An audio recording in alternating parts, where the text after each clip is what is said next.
For me, reading Tolkien is like Gandalf intruding upon my hobbit hole with a proposal of adventure. It is like the war horns of Rohan bidding me to shake off postmodern despair and take my place in the great moral and spiritual battles of our time. It is like the phial of Galadriel, an artifact of light for dark places. It is like the lembas bread that feeds the will and gives strength for the journey.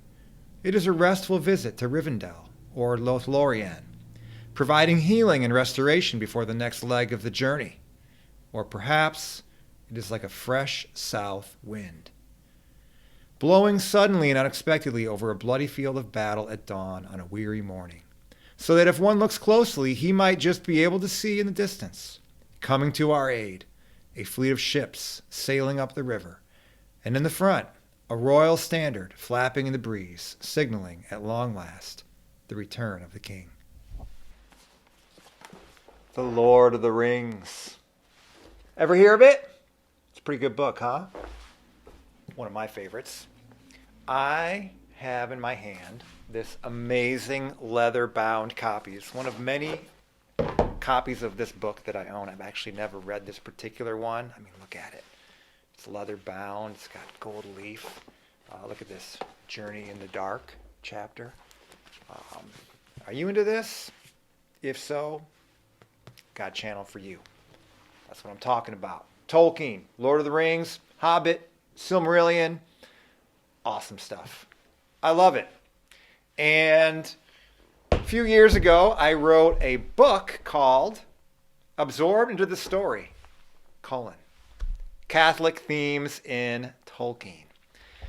And the book never really went anywhere. I couldn't really get it published because, well, I'm kind of a nobody.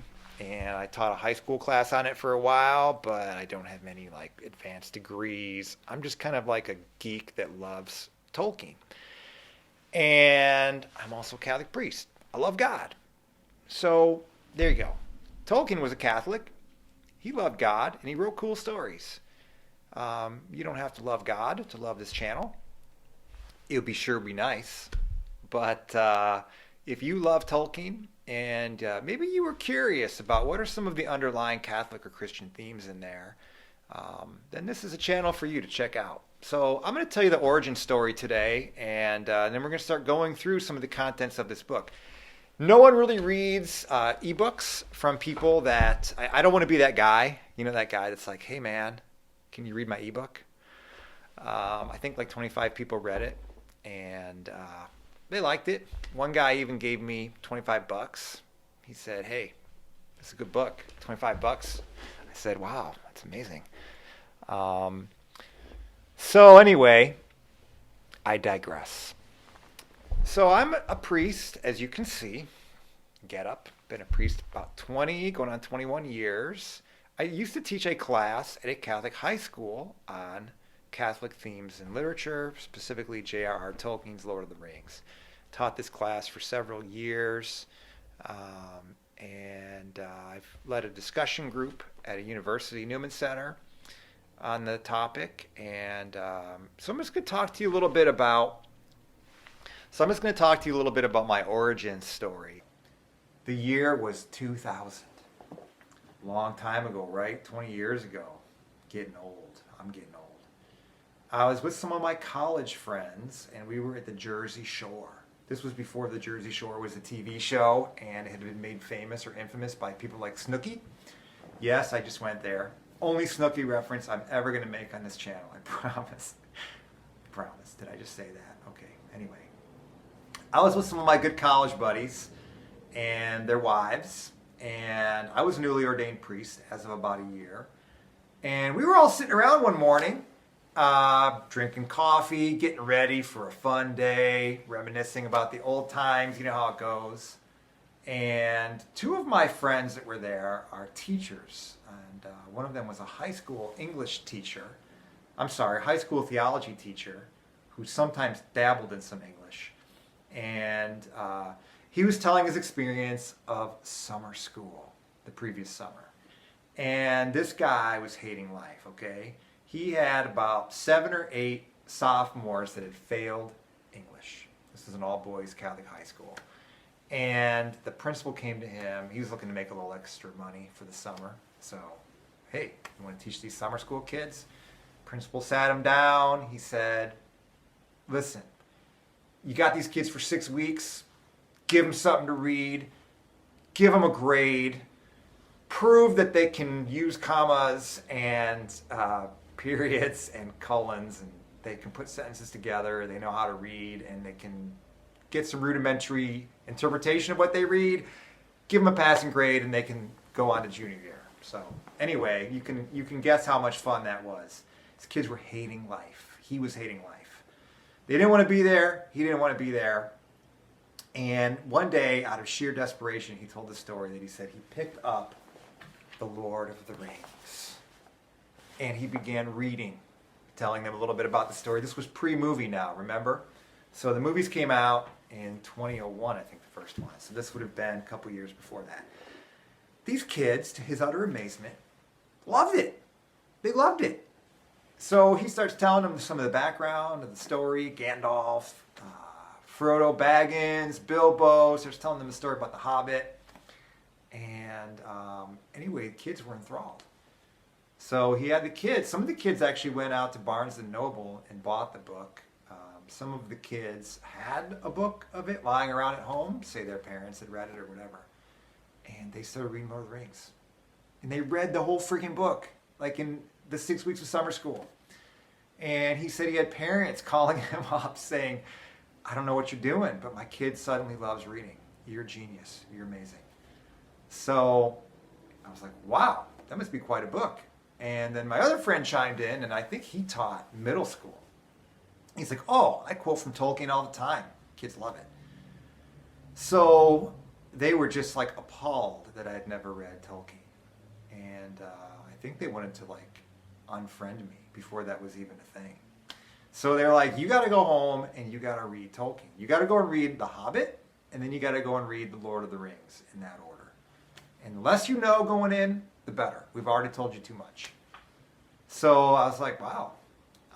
So I went home from that trip and I got the books. And this was probably around late July. And I think by Labor Day, I had read The Hobbit and I had read The Lord of the Rings. And wow, just blew me away.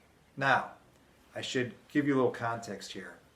At this time, I had been ordained a priest for about 1 year. And my first year of the priesthood was very, very difficult. Some guys, they have this honeymoon stage. They love it. My first year of the priesthood was an exercise in confusion and bumbling my way through and chronic health issues. I don't know if you've ever heard of a thing called TMJ. TMJ disorder is actually what it's called. So you got this little thing in your jaw, this very complicated jaw joint, and temporomandibular joint. You get this thing called a condyle, which is like the sheath that the joint is on. Anyway, I was grinding my teeth at night, probably because I was stressed and anxious because I was 26 years old and I was ordained a priest. And I was trying to like save people's souls. And I was just a kid myself. I had 70-year-old people call me father. That's really weird. Anyway, looking back now, it was a lot of responsibility early in life. But anyway, my jaw joint got out of whack and I developed TMJ pretty bad. I was in chronic pain. I was having this clicking and popping. I was starting to get headaches. And so I went to a local dentist, got treated for it a little bit. He gave me a night guard and said, most people are helped by this. Didn't help me. I started getting, the chronic headaches started getting worse. And it got so bad that by, I think about March or April of that following year, I actually had to write a letter to my bishop saying, Bishop, I'm dying. I was like on a scale of like 1 to 10, I was like a 9 every day. From the moment I woke up in the morning till when I went to bed at night, I was in terrible pain. Nothing was helping. I even had a friend who was in dental school, and he knew, like one of his professors was one of the leading TMJ specialists, and he had me come out and see him. And even this guy was like, I don't know why you're in so much pain. Like, you shouldn't be. I believe you, but I'm not sure what else we can do. So I wrote a letter to my bishop saying, I got to take a leave of absence if this doesn't get better. And then I got chronic insomnia. Oh, it's horrible. Because the only time I was ever not in pain was when I slept. And then I thought to myself, wouldn't it suck if I couldn't sleep? And then I couldn't sleep. I started getting anxious. And I was a mess. I was a mess. So it was right around this time that I discovered Tolkien. In fact, I almost didn't go to that reunion with my friends because I was in so much pain. So I ended up getting connected with this amazing dentist who did this thing called neuromuscular dentistry, which was exactly what I needed. He ended up treating me. This was about right around Labor Day. So right around the time I finished Lord of the Rings, actually. But anyway, I tell you this because it coincides kind of with the story. I was really hurting, and I was lost, and I was just feeling like, wow, my life was just, I was not in a good place when I entered Middle Earth for the first time. And in fact, I never forget, there was this one moment, there's this bike trail called the Rock Island Trail, and it's kind of a beautiful country trail, and I would go on these epic long bike rides, like 30 miles, and I would get a backpack, and I'd put like some power bars and some fruit, and I'd just pedal away. When I got tired, I'd take a little break. There was plenty of places along the route where you could kind of stop, sit on a bench. There was this one great tree that I knew, kind of in a shady spot, and I would, at one point on that trip, I sat down under the shady tree, and I remember reading the Helm's Deep chapter, and Aragorn defying the Uruk-hai and all that kind of stuff. Did you come out to see the greatness of our army? No, I came out to see the dawn. It's great stuff.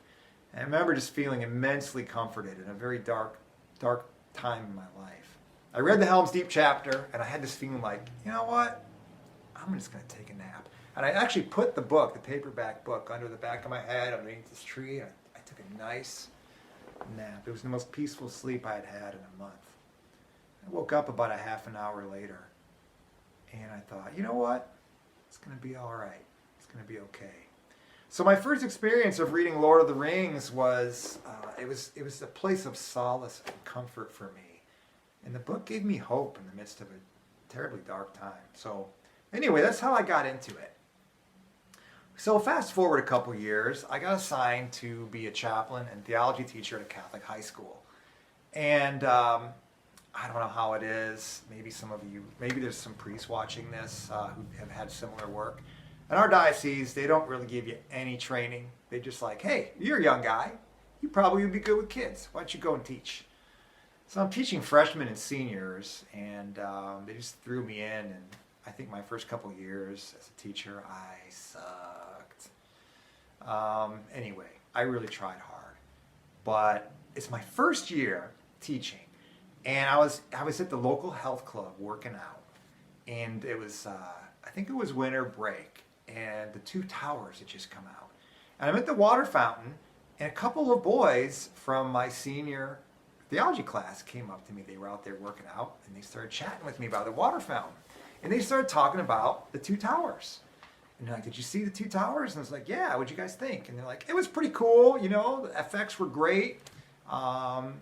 We thought it was good, but, and we liked the book better. I'm like, whoa, you guys have read the book? Now, these guys were kind of like cool guys, kind of party guys. They were pretty popular guys. They weren't like your typical like Tolkien geeks, whatever that is. That's one thing about Tolkien. People who love him, they fit every single type of group.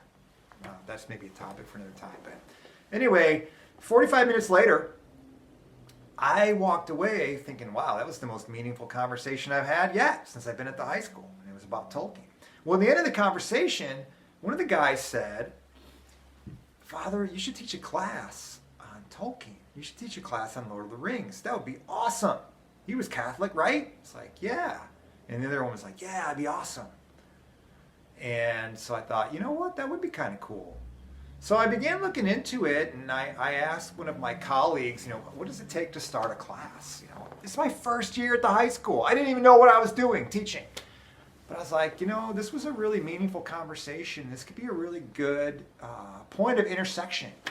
to meet people where they're at with something, a cultural phenomenon that people are into, because everybody watched those movies when they came out. They loved it. And maybe introduce some of the deeper themes that are in there. So the class got approved. I couldn't believe it. I went into the principal and the vice principal, and I had this long list of, I was anticipating objections, and I just came in and I said, I think this would be cool. Kids are into this. I think it would be a good way to introduce them to great literature, have them read a long, involved book that maybe teach them some vocabulary words. I had all like the buzzwords that academic school type people like. And I didn't have to even argue. The principal and the vice principal were like, sounds like a great idea. Do it. So I walked out of that classroom thinking, awesome. And then I was like, wait a minute. A, I don't know the first thing about teaching. And B, I've only read Tolkien one time. I read The Lord of the Rings and The Hobbit. Like, I'm not an expert. What do I do? So a colleague helped me to put together a syllabus. And this was spring.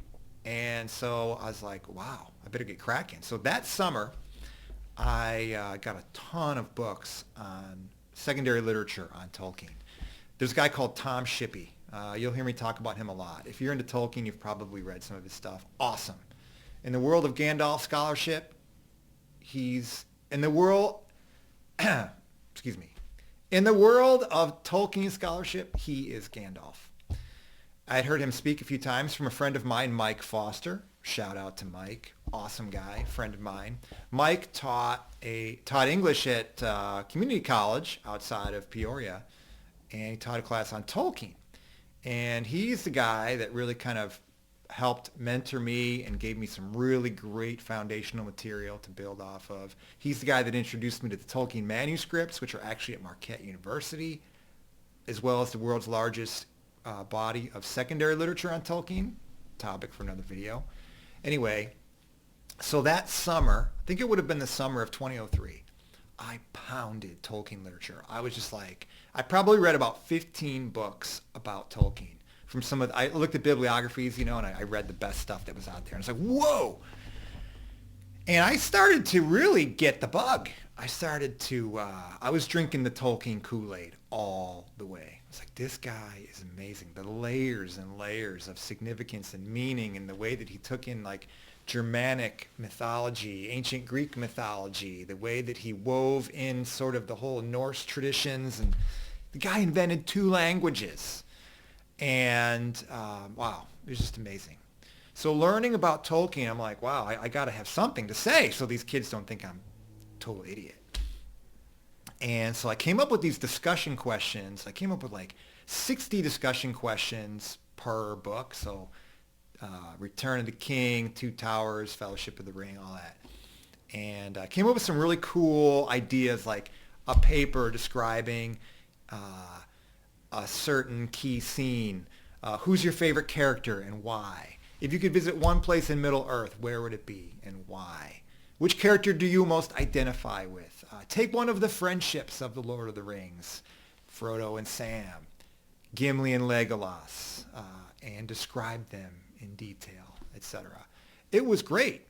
So first day of class, full class. There was like 30 kids signed up. It was a full class. And probably for the next several years, that's what I did. Every semester, I taught a class of high school kids. We'd start with the very beginning, Long Expected Party.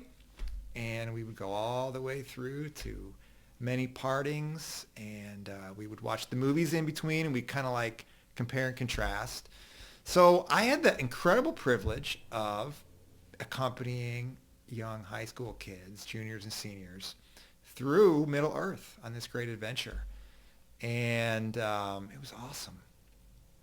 I learned so much from my students. If any of my former students are watching this, I love you guys. I learned so much from you. Amazing. So I did that for many years, and probably I think about 8 years. At least for 8 years, I taught at least for one semester, sometimes 2. So then I got stationed at a new assignment. I was stationed at the University of Illinois at the campus Newman Center there. And some of the kids, college kids, were into Tolkien.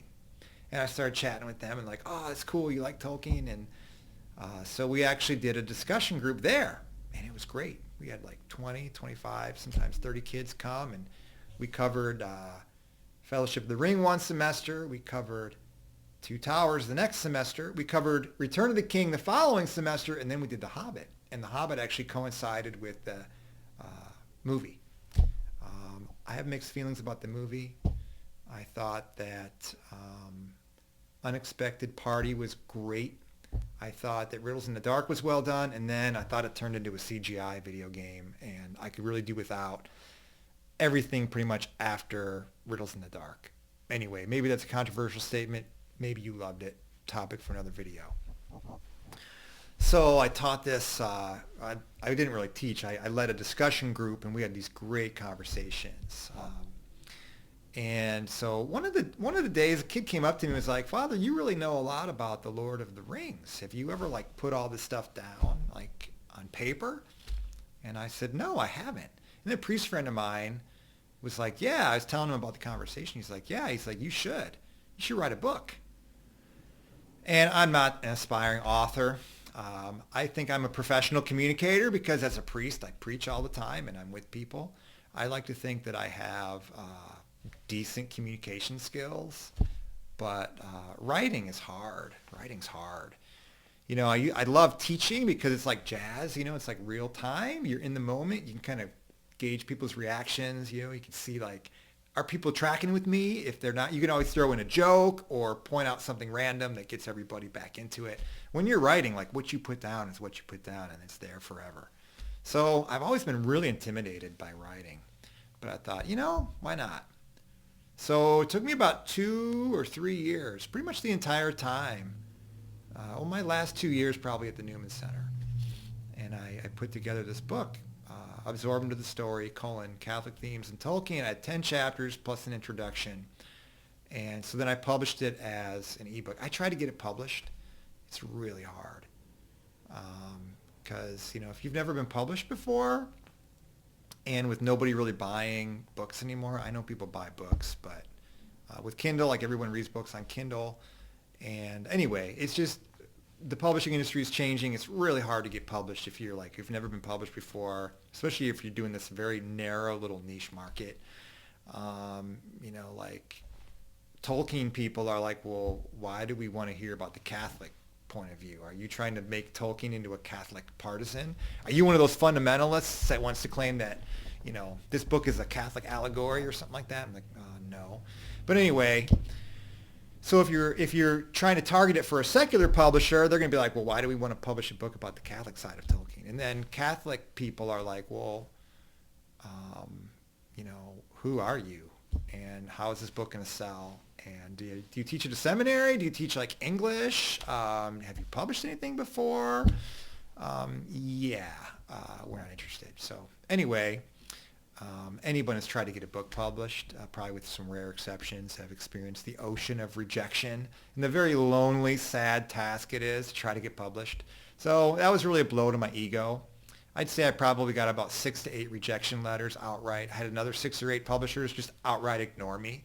And then the worst was one guy for a pretty prominent university publishing house. He was interested. And he was like, we love it. And then he stopped returning my emails. That made me really sad. Sad face. I'm going to put a sad face emoji on when I edit this video. Okay, well, anyway, I wrote this book. I published it as an ebook. I put it on my blog, which is now defunct. And about 25 people read it, as I mentioned before. And but that's it. It was just sitting out there. And then I moved on to other things. You know, the Tolkien craze kind of died down. I got stationed at a parish and just got into other. Then I got 2 parishes, and I was busy with other things. And more and more, it felt like the Tolkien thing. I always continue to stay connected, but after reading it so many times, you know, I just kind of started receding into the background. But then I started watching, I'm a guitar player, and I've been watching all these tutorials on like these amazing guitar players and seeing the incredible content that people are doing on YouTube. I'm like, you know, everyone watches YouTube. I think think there was a study that said that like 75% of YouTube videos are viewed when people are either in the bathroom or doing their dishes. Or probably the other 25% is when they're at work and they're supposed to be doing something else. Anyway, so I thought, well, why not take the contents of my book and make some cool YouTube videos out of it? So that's kind of how this whole thing got started. And so I'm going to go through and I'm just going to try to break it down into I'm going to try to break it down into watchable chunks. Watchable chunks. That's not a very flattering term. Anyway, for your viewing pleasure and for your amusement, I'm going to try and share what I've learned about the Catholic themes in Tolkien. The last thing I want to say is anyone can watch this channel. If you're into Tolkien, give it a shot. I am not like a club you over the head type of guy, like, be Catholic. And if you're not Catholic, then you can't read this book.